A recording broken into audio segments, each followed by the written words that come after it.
Na primeira metade da década de 1970, eu trabalhava pela manhã na TV Educativa, Canal 2, a televisão que produzia aulas para o Centro Educacional do Maranhão, SEMA. À tarde, trabalhava numa agência de publicidade chamada Promove. E à noite, nos finais de semana e feriados, eu estava completamente mergulhado nas atividades do Laboratório de Expressões Artísticas, Laborarte. O Laborarte, aliás, foi pioneiro no processo de desenvolvimento do cinema no Maranhão. Porque desde que fundamos em 1972, já foi com a ideia de colocar o cinema e a fotografia como expressões a serem trabalhadas pelo grupo, porque não havia assim o cinema, a produção de cinema, e tampouco a fotografia era trabalhada como arte.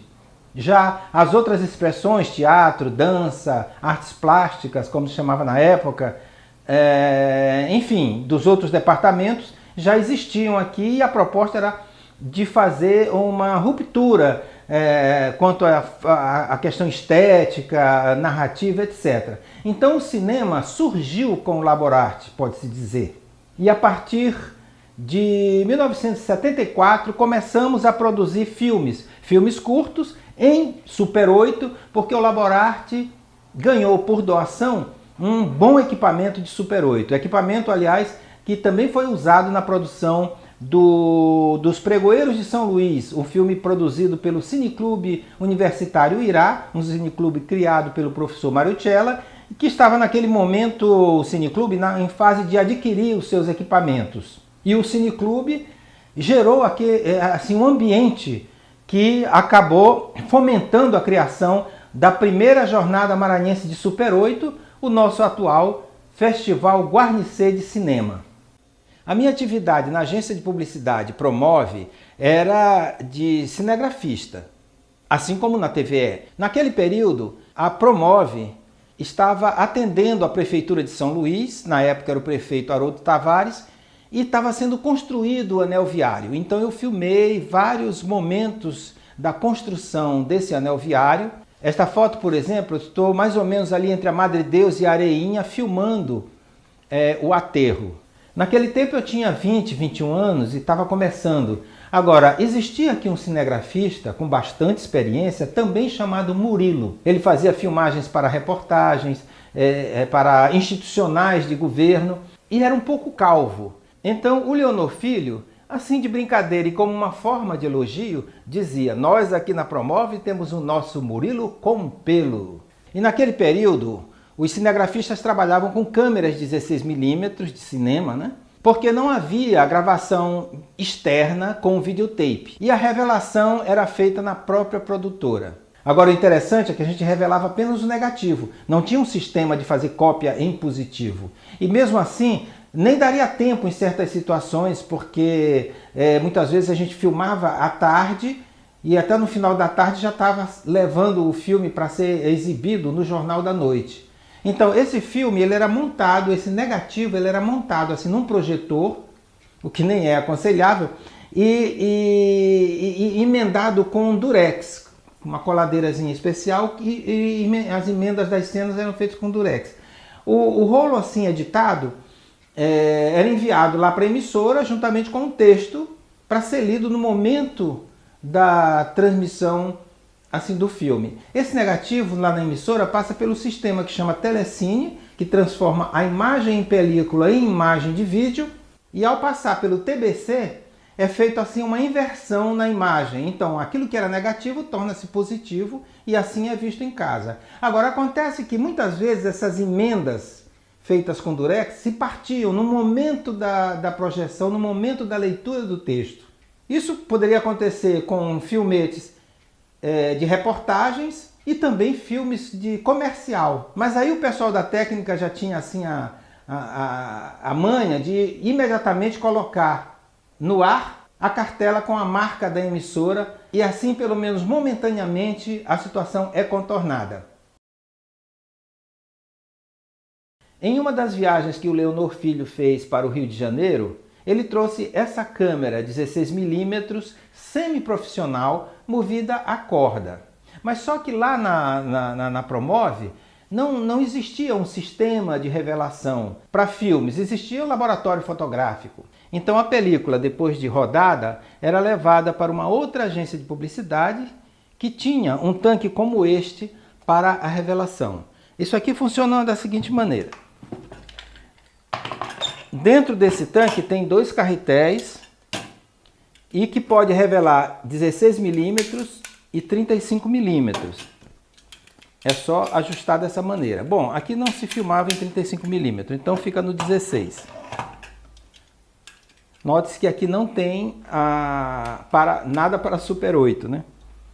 Então, o carretel era extraído da câmera no escuro e o filme rebobinado neste carretel aqui e colocado dentro do tanque. Daí essa tampa, ela tem um labirinto que pode colocar o líquido sem entrar luz, né?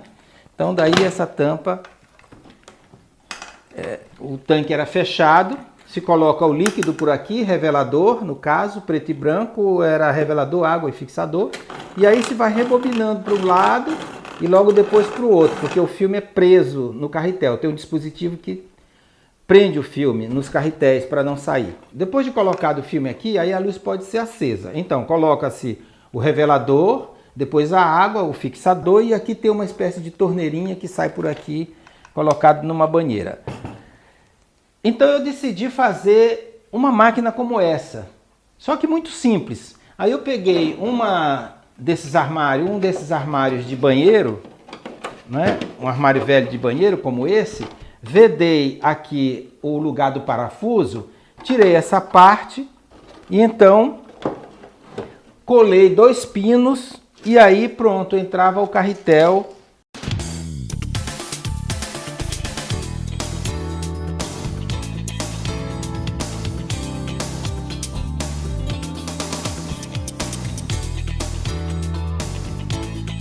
Lá não tinha um temporizador, aquele relógio de laboratório que toca quando se coloca, quando dá o tempo que se coloca, 5 minutos, 6 minutos, enfim, qualquer tempo.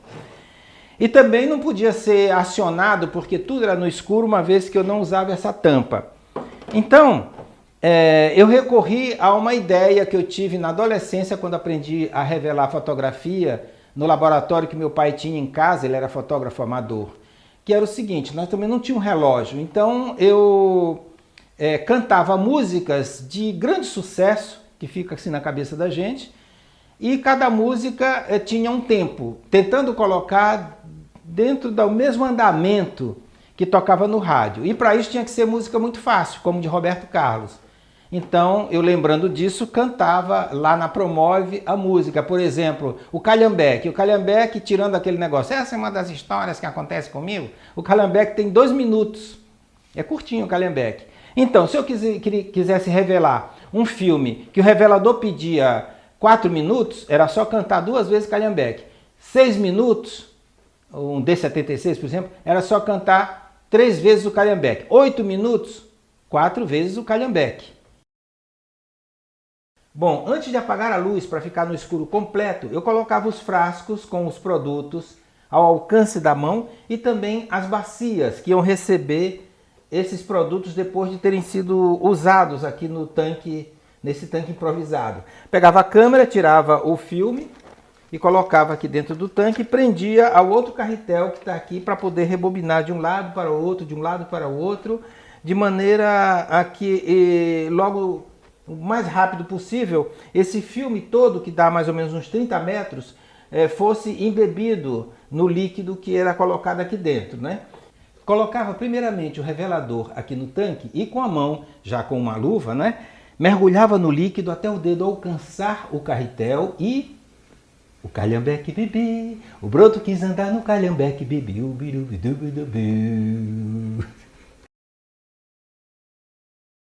Um outro filme com o qual participei desta 9ª jornada de cinema e vídeo no Maranhão foi o documentário Quem Matou Eliasir, um documentário que fala do assassinato de um líder camponês aqui na região de Santa Luzia do Tide, na chamada pré-Amazônia maranhense.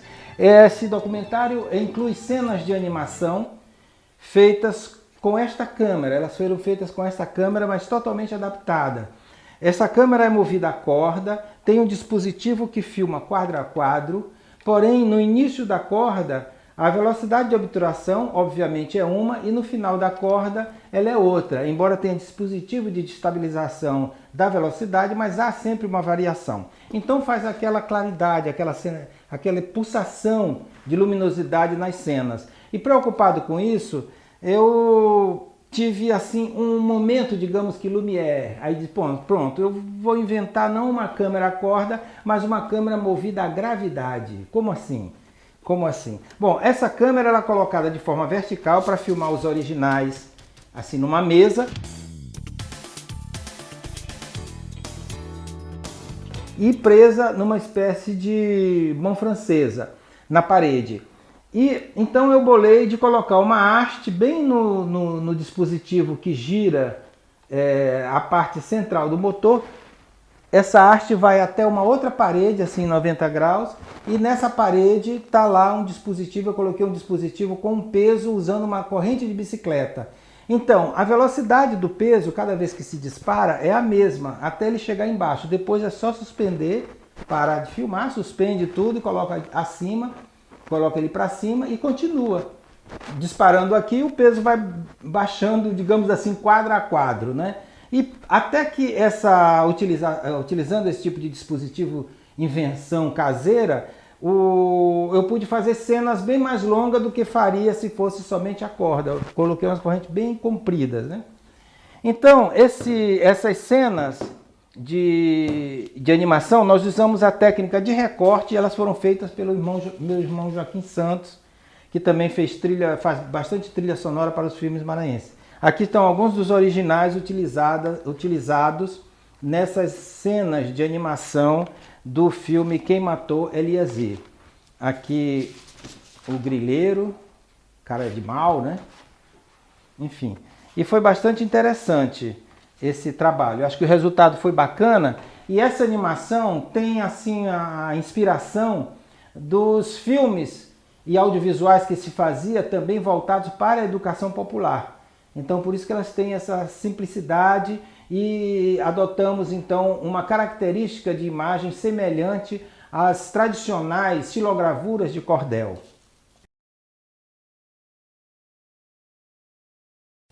Então, desde que em 72 eu fiz um curso no Laborarte, que foi ministrado pelo Estênio Gandra, irmão do Cirano Gandra, que era do departamento de música, o departamento de som, na verdade, do Laborarte, eu fiquei fascinado com o filme 16mm. E sendo cinegrafista da Promove e da TVE, aumentou mais esse fascínio.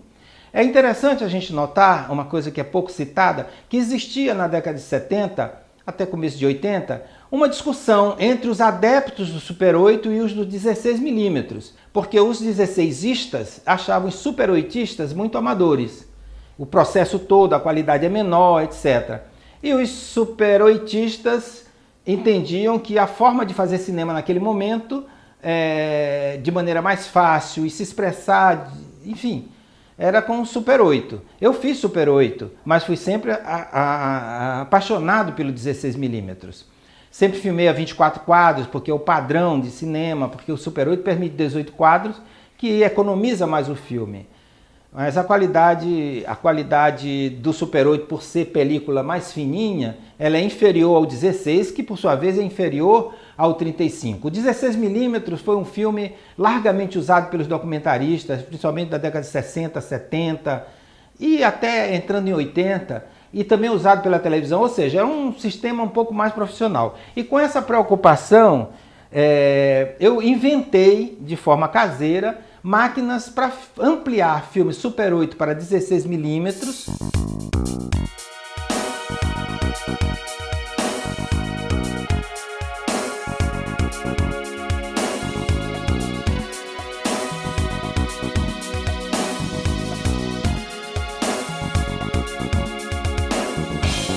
E também equipamentos caseiros feitos com sucatas de máquinas antigas para filmar letreiros. Também construí de forma caseira uma moviola de 4 pratos. 2 pratos que são os rolos de filme e os outros 2 pratos para o som, para poder editar o som, que a gente chama de montagem no caso do cinema. Então fiz todo um esforço de fazer com que esse Super 8 também pudesse um dia vir a ser 16mm, de forma ampliada.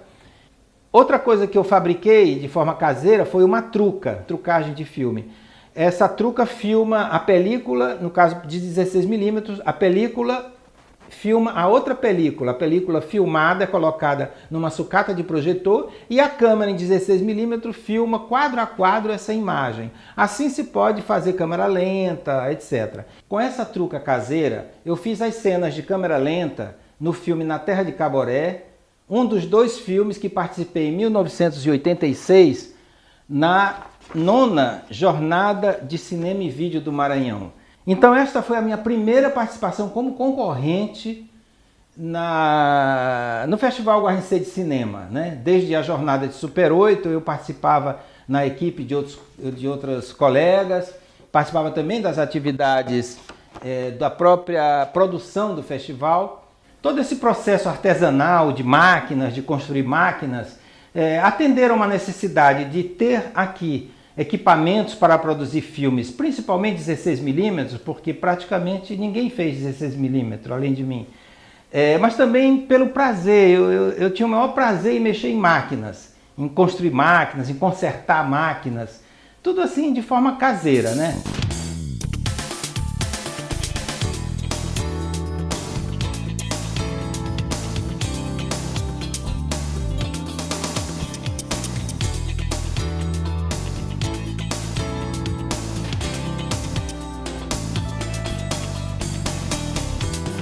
Primeiros, né? E a tentativa foi uma tentativa também muito interessante.